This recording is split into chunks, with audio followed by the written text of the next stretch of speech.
paulan ng panahon, hindi maiwasan ang pagbaha. Pero may ilang lugar na tila naging normal na ang paglusong dito.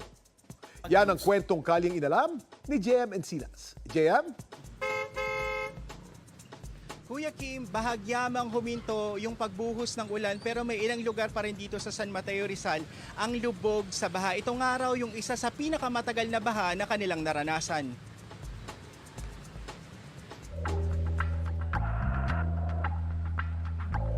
Sa gravel pit sa Barangay Ginayan sa San Mateo Rizal, ang baha hindi na nawala. Kaya tila naging normal na sa mga residente rito ang paglusong sa baha. Wala naman daw kasi silang ibang dadaanan kundi ang makikipot na iskinitang ito.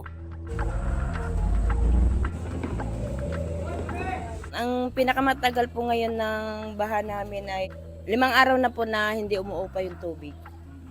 Tapos pagka malakas pang ulan, balik-balik po yung tubig hanggang baywang po namin.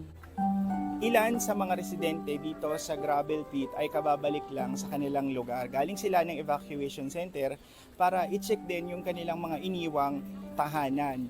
Gaya ni Aling Belinda na naabutan kong inaayos ang kanyang mga gamit. Daing niya ang pananakit ng kanyang paa. Dahil sa 5 araw na paglusong sa tubig baha, marami raw sa kanila ang nagkaalipunga. Ang sakit nga po sir pagka nagsusugat-sugat, hindi ako makapangalakal, wala pambiling gamot sir. Hindi naman daw ganito katindi ang baha sa kanilang lugar noon. Ang isa sa mga nakikitang dahilan ng mga residente ay ang pagdami umano ng basura sa ilog. Nakikiusap naman ng mga apektadong residente na sana raw ay maabutan sila ng relief goods.